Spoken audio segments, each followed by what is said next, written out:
శతాబ్దాలుగా సముద్రపు లోతైన గుహల్లో ఒక మహాకాయ సముద్ర రాక్షసుడు నిశ్శబ్దంగా నిద్రపోతున్నాడు.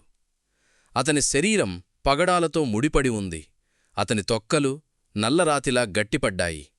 అతని కళ్లలోని కాంతి ప్రపంచం నుండి మూసుకుపోయింది. పురాణాల్లో మాత్రమే అతని గురించిన గుసగుసలు మిగిలాయి. ఒకరోజు శాస్త్రవేత్తల బృందం సముద్ర మధ్యలోకి వచ్చింది. వారి లక్ష్యం సముద్రపు గర్భంలో దాగి ఉన్న అరుదైన ఖనిజాలను తీయడానికి కొత్త పేలుడు పరికరాన్ని పరీక్షించడం. శాస్త్రవేత్తలు తమ ఫలితాలతో సంబరపడుతుండగా వారు మేల్కొలిపిన భయంకరాన్ని గ్రహించలేదు. ఆ సముద్రం ఇట్సెల్ఫ్ గర్జించింది. ఓడకంటే పెద్ద నీడ లేవబడ్డది. ఉగ్రమైన తొండాలు ఉక్కుపై చుట్టుకుని చీల్చివేశాయి. సముద్రం కోపంతో మరిగింది. రాక్షసుడు గుర్తుచేసుకున్నాడు.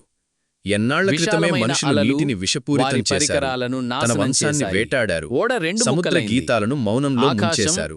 ఇప్పుడు తుఫాన్లతో కప్పుకుంది.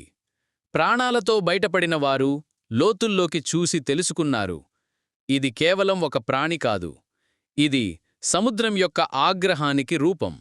మరియు అది మేల్కొంది.